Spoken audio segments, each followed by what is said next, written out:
아동과 청소년이 등장하는 불법 촬영물 등을 재편집해서 유포한 남성이 인천공항에서 체포됐습니다. 피해자는 무려 90여 명이나 되는데요. 피해자는 해외에 살면서 대담하게 범행을 저질렀습니다. 어떤 사건인지 처벌은 또 어떻게 받게 될지 자세한 내용 김성수 변호사와 알아보겠습니다. 어서 오십시오. 안녕하세요. 네, 2019년부터 피해자가 90여 명이나 되거든요. 성착취물 그리고 불법 촬영물 등을 유포를 한 회사원이 구속이 됐습니다. 어떤 사건입니까? 예, 이 40대 남성으로 지금 알려져 있는 이 남성인데요. 네. 한국계 외국인이라고 하고 외국에서 거주를 하고 있었다고 합니다. 그리고 이 외국에서 거주를 하면서 이 텔레그램 등을 통해서 이렇게 확보를 하게 된 아동 성착취 영상 등을 이제 이렇게 재편집을 해요. 재편집을 해서 굉장히 좀 자극적이게 재편집을 하고 또 이 피해자들의 신상까지도 이 영상이나 이런 데 같이 모아서 정보를 좀 제공할 수 있도록 이렇게 한 다음에 유포를 하게 됩니다. 네. 이 유포를 하는 과정에서 이게 국내법에서는 이 아동 청소년 성착취물에 대해서 굉장히 좀 엄히 처벌을 하고 있는데 이 부분이 이제 한국계 외국인이다 보니까는 그리고 또 본인이 해외에 거주하고 있다 보니까 본인이 검거되지 않을 거라는 조금 그런 좀 자신이 있었던 것인지 좀 대담하게 범행을 하다가 결국에는 인천공항에서 지금 체포돼서 구속된 상태로 수사가 진행 중이다. 이렇게 지금 경기 북부경찰청에서 알린 소식입니다. 네, 그러니까 말씀해 주신 걸 좀 정리를 해보면 남성이 여러 가지 방안을 좀 마련을 해뒀고 그리고 외국인이고 지금 해외에 있다 보니까 수사망을 피할 수 있다 이렇게 자신한 걸로 보이거든요. 근데 어떻게 이제 체포를 하게 된 거죠? 예, 일단은 국내에서는 이런 아동 청소년 성착취물에 대해서 뭐 다른 나라도 같겠지만 네. 굉장히 좀 엄히 처벌을 하려고 하고 있고 그렇다 보니까는 이 사람이 이제 한국계 외국인인데 한국인은 아니다 보니까 그리고 또 외국에서 거주를 하고 있지 않습니까? 그래서 거기까지는 한국의 이런 경찰력이라든지 이런 것들이 좀 닿지 않을 거라고 생각을 했던 것 같아요. 그래서 이렇게 좀 범행을 이어나갔던 것으로 보이는데 경찰에서는 인터폴에 이제 적색수배 공조를 요청을 합니다. 그렇게 되면은 적색수배가 떨어지게 된다면은 체포가 될 수가 있기 때문에 네. 이에 대해서 이제 좀 수사망이 좁혀온다는 느낌을 받았던 것으로 보이고 그리고 여러 가지로 조금 이제 본인의 혐의를 입증하기 어렵도록 그런 좀 조치를 해뒀던 것으로 보여서 한국에 이제 경찰에 출석을 해서도 무혐의를 주장을 하려고 했다고 해요. 그런데 이제 인천공항에서 입국하자마자 체포가 되고 구속 상태에서 수사가 지금 진행 중인데 경찰에서는 뭐 위장 수사라든지 여러 가지 방법으로 좀 어느 정도의 증거를 확보했기 때문에 그 증거를 통해서 혐의 입증을 위해 좀 이제 수사를 진행 중이다 이렇게 말씀드릴 수 있을 것 같습니다. 네, 저희가 지금 이 피해자들에 대한 얘기 그리고 체포된 남성에 대한 얘기를 계속했었거든요. 지금 우선은 수법을 보면 굉장히 악의적입니다. 우선 불법 촬영이다. 1차 피해고 촬영물을 유포해서 2차 피해 그리고 신상 정보 노출로 인한 성착취 협박까지 3차 피해까지 받고 있는 상황이거든요. 그렇게 된다면 지금 처벌 수위는 어떻게 볼 수가 있을까요? 예, 일단은 피해자가 90여 명에 달한다고 하기 때문에 이에 대해서 이제 각각의 죄가 성립이 될 거거든요. 그래서 네. 그런 부분들이 아무래도 좀 죄가 좀 처벌에 있어서 가중이 되는 부분이다. 이렇게 말씀을 드릴 수가 있을 것 같고 네. 이제 일단은 지금 경찰이 적용을 검토하고 있는 법률이 두 가지로 크게 볼 수가 있을 것 같습니다. 일단 한 가지는 아동 청소년 성보호에 관한 법률이 있는데 여기 11조 2항에 따르면 영리를 목적으로 이런 아동이나 청소년의 성착취물을 배포하는 등의 행위를 하면 5년 이상의 징역에 이제 형을 선고할 수가 있게 돼 있고 네. 영리의 목적이 아니라고 했더라도 3년 이상의 형을 선고할 수가 있게 돼 있습니다. 그리고 성폭력 범죄의 처벌 등에 관한 특례법을 같이 검토를 하고 있는 것으로 보이는데 이게 피해자가 90명이나 되다 보니까 아동 청소년이 아닌 성착취물도 있는 것 같아요. 네. 그래서 이 경우에는 이제 그럼 성폭력 처벌법에 따라서 처벌이 되기 때문에 이와 관련해서 이제 14조 2항에 이 반포 제공 등을 한 경우에는 7년 이하 징역이나 아니면 5천만 이하의 벌금형이 선고될 수가 있고 영리 목적이라고 한다면 3년 이상의 유기징역이 또 선고될 수가 있기 때문에 이것들이 각각 이제 성립이 돼서 어떻게 이게 좀 조합이 될지 이 부분이 네. 조금 귀추가 주목되는 부분이고 또 이게 일단은 이 남성을 체포를 했고 수사를 해서 이제 처벌을 수위를 결정을 하고 있지 않습니까? 그리고 이외에도 이것을 또 시청하거나 소지하고 있는 자에 대해서도 또 관련 법령에서 처벌 규정이 있기 때문에 경찰에서는 이 남성에 대한 처벌 수위를 정함도 있고 또 이제 추가적으로 이것을 이제 소지했다거나 이런 남성들에 대해서도 조금 혐의가 있는지 찾아보고 있기 때문에 이 부분도 수사가 조금 더 확대될 수 있다 이렇게 말씀드릴 수 있을 것 같습니다. 혐의가 좀 다양하게 적용이 될 것 같은데 보니까 또 이 남성이 유포한 영상에는 피해자 이름 또 직업 같은 개인 정보도 포함이 되어 있다고 하더라고요. 이런 경우에는 가중처벌도 가능한 거예요.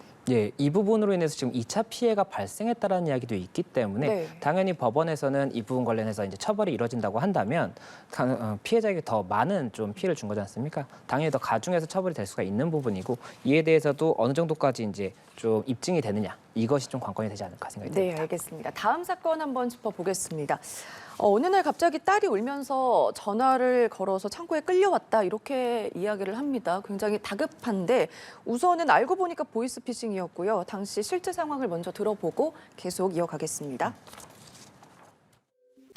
아이고 우리 딸이 웬일이야? 아빠, 왜 그래? 큰일 났어. 아니, 친구가 카드전을 빌렸는데 내가 보증을 써줬어. 너 지금 어디야? 나 지금 지하 창고 같은 데 끌려왔어. 제가 한 가지만 말씀드리지만 아버님이 오늘 대신 돈을 갚으시면 딸님이 멀쩡한 거 안 다치고 집으로 가게 됩니다.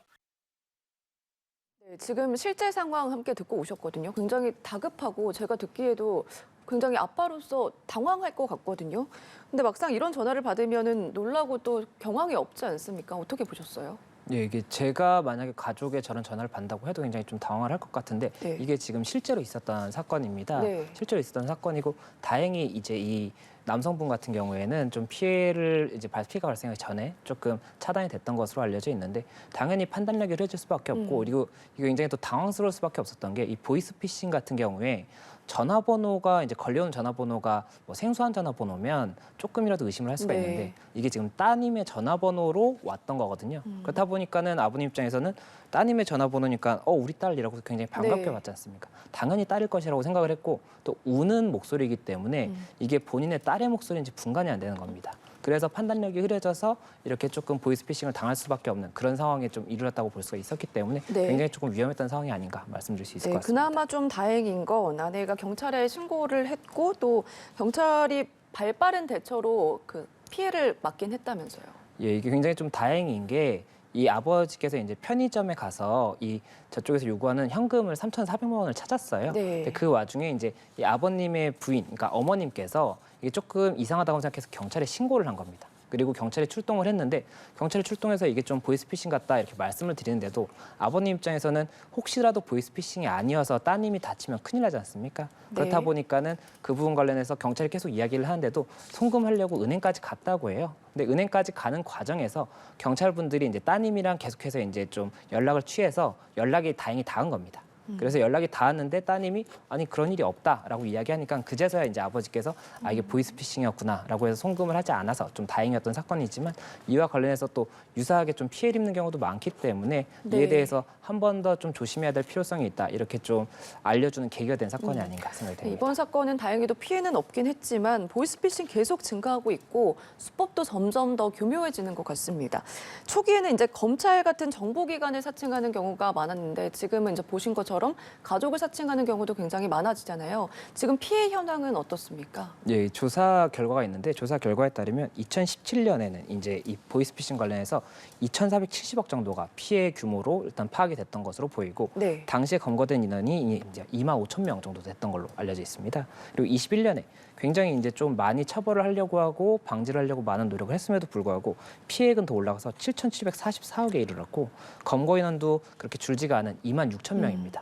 그렇다 보니까는 계속해서 이것을 막을 수 있는 방안이 없는 것이냐 이런 좀 논의가 나올 수밖에 없는 상황이고 네. 이게 또 유형이 말씀 주신 것처럼 보이스피싱 유형이 굉장히 다양한데 뭐 검찰이다라고 해서 검찰 지금 뭐 본인의 이 계좌가 불법적인 목적으로 사용이 돼서 좀 이게 문제가 생길 것 같으니까 현금으로 찾아서 뭐 냉장고에 숨겨두라라든지 이런 경우가 있었고 네. 그리고 뭐 지금처럼 가족을 사칭해서 뭐 아들이나 딸인데 납치를 당했다. 이런 식으로 하는 보이스피싱 수법도 있었습니다. 그래서 이게 연령대에 따라서 이게 좀 당하는 수법도 달랐는데 30, 40대 같은 경우에는 이 저리에 대출을 이제 변경을 해주겠다. 그러니까 지금 대출을 쓰고 있는 게 있으면 이거를 본인한테 그 대출 금액만큼을 송금을 하면 이 고리의 대출을 갚아주고 저리로 변경해주겠다 이렇게 좀 이야기를 하는 거예요. 그러면 금리를 조금이라도 아끼려고 하는 마음에 이렇게 좀 순진하게 송금을 할 수가 있지 않습니까? 네. 그렇게 되면은 이제 이 돈을 돌려받지 못하고 당하는 그런 사건이 있는 것이고, 그리고 5, 60대 같은 경우에는 방금 이 전화처럼 가족을 사칭해서 뭐 내가 납치를 당했다든지 아니면은 뭐 조금 급하게 돈이 필요하니까 송금해달라 이런 식으로 해서 속는 경우가 굉장히 많았기 때문에 이와 관련해서도 이제 연령대별로 조금 피해가 다르고 이 수법도 다양하기 때문에 이걸 좀 정확하게 알고 네. 저희가 대응을 해야 된다 이렇게 좀 말씀드려야 될 것 같습니다. 그러니까요. 내일은 아니겠지라고 방심하는 순간 또 피해가 생길 수도 있기 때문에 그래프를 보신 것처럼 계속 증가하고 있지 않습니까? 본인의 일로 갑자기 다가오면 당황하지 않고 또 피해를 예방할 수 있는 방법은 뭐가 있을까요? 이 보이스피싱이 사실은 뭐 저희 주변에도 뭐 변호사분도 당한 적이 있고 네. 또 뭐 저희 이제 관련해서 굉장히 조금 많은 분들이 당한다고 말씀을 드릴 수가 있는데, 이게 송금할 당시에는 뭐에 홀린 듯이 당한다고 해요. 그래서 이런 경우에 보이스피싱범들이 많이 하는 수법이 전화를 끊지 못하게 합니다. 전화를 끊고 나면 이성을 좀 찾아서 다시 한번 판단을 할 수가 있기 때문에 뭐 지금 전화를 끊으면 뭐 좀 상대방이 위험할 수 있다라든지 아니면 뭐 지금 전화를 끊으면 불이익이 갈 수 있다 이렇게 이야기를 하는데, 그런 경우라고 하더라도 이게 전화를 못 끊게 한다면 좀 한번 의심을 해봐야 되는 것으로 보이고, 그리고 가족이나 뭐 지인을 사칭을 한다 그러면 당사자와 직접 통화를 하고 뭐 송금 여부를 결정하는 게 좋을 것으로 보이고, 네. 그리고 타인 계좌로 송금을 할 경우에는 이게 타인 계좌로 송금을 하면 그 다음엔 돌려받기가 어려워지지 않습니까? 그렇기 때문에 한 번 더 의심을 하고 송금 여부를 결정을 해야 될 것 같습니다. 그리고 공공기관, 뭐 검찰이라든지 뭐 어떤 공공기관 같은 경우에는 어떠한 앱을 깔라든지 아니면은 뭐 개인정보를 달라 이런 이야기를 하지 않기 때문에, 만약에 공공기관을 사칭하면서 이런 정보를 달라고 한다면 이것에 대해서도 조금 의문을 가지고 당연히 이 정보를 제공하지 않아야겠죠. 그리고 마지막으로는 이게 핸드폰이 해킹이 되다 보니까 핸드폰에 있는 개인정보를 이용해서 이렇게 뭐 딸이 있는지 아들이 있는지 몇 년생인지 이런 걸 알 수가 있는 거기 때문에 이 부분 관련해서 주의를 좀 말씀드리고 싶은 게, 이 악성 앱이나, 그러니까 앱이라고 하더라도 이게 조금 확인되지 않은 앱들은 이게 핸드폰에 깔려서 해킹을 할 수가 있어요. 네. 그래서 그런 부분들을 조심을 하셔야 되고, 또 제일 많이 당하시는 게 문자 메시지나 카카오톡으로 모르는 사람이 인터넷 주소 링크를 보낼 때가 있습니다. 뭐 이거 한번 눌러보시라, 재밌는 내용이다. 근데 그걸 누르는 순간 네. 핸드폰에 악성 앱 같은 것이 깔릴 수가 있어요. 그리고 그렇게 되면은 본인도 모르는 새에 핸드폰이 해킹이 되고 이런 좀 피해가 발생할 수가 있기 때문에 네. 이 부분도 특히 좀 주의하시면 좋을 것 같다 이렇게 네, 말씀드릴 수 들으신 있을 것 것처럼 같습니다. 개인별로 좀 주의가 필요할 것 같습니다. 다음 내용도 한번 짚어보겠습니다. 라임 사태 몸통으로 불리는 김봉현 전 스타모빌리티 회장, 전자 팔찌를 끊고 도주한 지 오늘로 13일째고요. 아직 행방이 묘연한 상태입니다. 우선은 어떤 혐의를 맡고 있는지 짧게 정리를 해주시죠. 예, 김봉현 회장 같은 경우에 이제 라임 자산운용 사태가 있지 않습니까? 1조 6천억 원대 이제 펀드가 환매가 중단이 됐고 그로 인해서 많은 사람들이 피해를 입었습니다. 그런데 이 사태의 핵심 인물로 이제 좀 지목됐던 것이 김봉현 회장이었고, 이 당시에 이제 그 핵심 인물 관련해서 횡령 혐의가 굉장히 많이 좀 불거졌었습니다. 그래서 이 횡령 혐의와 관련해서 재판이 진행 중이었고, 이 도주 우려라든지 이런 것들을 이유로 해서 2020년 8월에 구속된 상태에서 이제 기소가 됐습니다. 네. 구속된 상태에서 재판에 넘어갔는데 21년 7월에 보석이 허가가 돼요. 그래서 보석이 되면 나와서 재판을 받을 수가 있기 때문에 나와서 재판을 받는 상태였고, 그리고 11일에 이제 이 사건 관련해서 결심 공판, 그러니까는 이제 이 변호인과 검찰 측이 주장하는 것이 다 끝나고 판결 선고 전에 마지막으로 공판을 하는 것인데, 네. 11일 오후 3시에 결심 공판이 있는 상태에서 1시 30분에 이 경기 하남시 팔당대교 인근에서 보석 허가 조건으로 가지고 있던 이 전자 팔찌를 네. 끊고 도주한 다음에 현재까지 좀 행방이 묘연하다 이런 상태라고 말씀드릴 수 있을 것 같습니다. 네, 지금 검찰은 도주 당일에 CCTV를 공개를 했고요. 조력자 지금 2명이죠. 구속을 했는데 어떤 인물인지도 궁금하고, 이렇게 범인의 도피를 도울 경우 처벌은 어떻게 받게 되는지도 말씀을 해주시죠. 네, 일단은 지금 3명이 조력자로 좀 이야기가 나오고 있는 것 같은데 네. 그중에 2명만 구속이 된 겁니다. 그래서 이 2명을 좀 설명을 드리면, 한 명은 연예 기획사 관계자로 알려진 남성이고 A 씨고, 이 A 씨의 경우에는 이 13일 이후에, 그러니까 11일에 지금 잠적한 것으로 알려져 있는데 13일 이후에도 연락을 취한 것으로 지금 나오고 있거든요. 그렇다 보니까는 범인 도피를 도운 것으로 보인다 해서 범인 도피죄로 구속이 됐고, 그리고 이제 이 남성 같은 경우, 그 A 씨 같은 경우에는 이 대포폰을 또 제공을 한 걸로 알려져 있어요. 네. 그러면 이 대포폰을 제공하는 경우에는 전기통신사업법 위반도 될 수가 있거든요. 그래서 이 부분에 관해서도 수사기관에서는 수사를 하고 있다 이렇게 말씀드릴 수가 있을 겁니다. 그리고 이 A 씨 같은 경우에 이번만이 아니라 2019년 12월 당시에 그때 이제 김봉현 회장을 구속하기 위해서 구속영장 실질 심사를 했는데 그 전날에도 도주를 하려고 한 적이 있었어요. 네. 그리고 그 도주를 하려고 할 당시에도 서울 강남에 있는 호텔을 잡아줬다 이런 혐의도 있기 때문에 이와 관련해서도 아무래도 조금 죄가 수사되고 있다 이렇게 말씀드릴 수가 있을 것 같고 네. 또 다른 남성 같은 경우에는 이제 이 김 회장의 누나의 남자친구로 지금 알려져 있는 인물이고 이 남자친구로 알려진 인물도 13일 이후에 연락을 취한 것으로 지금 알려져 있기 때문에 네. 범인 도피죄로 일단 구속이 돼 있는 상태입니다. 네. 그리고 나머지 한 사람이 조카인데 김봉현 회장의 조카인데 김봉현 회장의 조카 같은 경우에는 이 당시에 이제 운전을 했던 그런 혐의를 받고는 있는데 이게 범인 도피죄 같은 경우에 네. 형법 151조 2항에 따라서 친족 간의 경우에는 이 처벌이 되지 않는다는 특례가 있습니다. 그렇다 보니까는 이 조카에 대해서는 지금 수사기관에서도 구속 상태에서 뭐 이렇게 수사를 한다거나 이러지 못하고 있어서 그 부분 관련해서는 어떻게 좀 방안이 있을지 검토를 하고 있는 상황이다 이렇게 말씀드릴 수 있을 것 같습니다. 지금 우선 밀항했을 가능성에 대한 얘기도 나오고 있거든요. 우선 2019년에 체포되기 전에도 밀항 시도를 했다 그런 정황이 증언이 좀 나오기도 했고 이번에도 전자 팔찌를 끊기 전에 밀항하려고 했다 이런 얘기도 나오고 있는데 지금 밀항 가능성에 대해서는 어떻게 보십니까?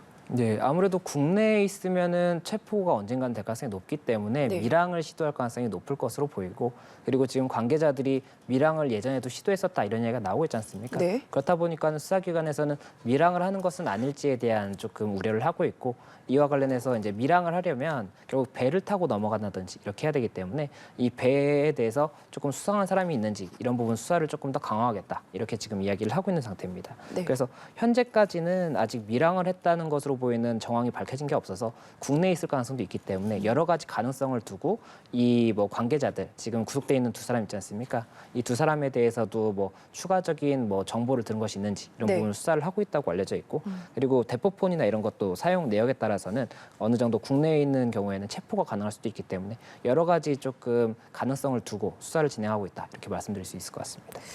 네, 의문점이 앞서서도 보석 관련해서 말씀을 해주셨잖아요. 근데 도주의 우려가 있었던 걸로 충분히 보이는데 왜 보석을 했는지 그 부분도 좀 의문이거든요. 네, 이게 보석이라는 것이 보석금이라고 해서 돈을 어느 정도 걸어서 내가 도망가는 경우에는 이 돈을 포기하겠다라고 네. 해서 돈을 이제 조금 보증금 개념으로 해서 나오게 되는 경우입니다. 그래서 나와서 재판을 받게 되는 것인데 이게 사실은 보석금을 건다고 하더라도 도주를 하게 되면 네. 처벌이 어려워질 수가 있지 않습니까? 그렇다 보니까는 보석이 실질적으로 많이 받아들여지지가 않는 경우가 많았는데 이게 이런 경우를 조금 이제 좀 해소하기 위해서 2020년 8월 5일에 전자보석제도라고 해서 이 사람이 어디에 있는지를 알 수 있다면 만약에라도 어떠한 보석 조건을 어긴다고 하면 체포할 수가 있지 않습니까? 네. 그렇기 때문에 전자 팔찌를 몸에 지니는 것을 전제로 해서 보증금을 어느 정도 걸고 보석을 할 수 있는 이런 제도가 조금 발생을 하게 됐는데 이와 관련해서 전자보석을 통해서 이제 나왔던 것이고 그래서 전자 팔찌를 차고 있던 것이었거든요. 네.